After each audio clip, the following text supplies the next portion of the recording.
don't know. I just have this great feeling about service today. Uh-oh. That's hot. Gonna have to cut off just a little bit. This is my first time ever doing it. Fingers crossed. Mark it. Set this on the edge. Tap it. All right, not bad for my first time. I'm very happy. Look what I just found. Back to the truck for a new sight glass. At least I got the experience of cutting one though. I'm sure I could use this one again at some point.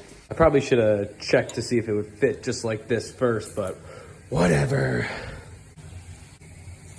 All right, new sight glass, new gaskets, everything's all nice and snug. Let's go on to the next.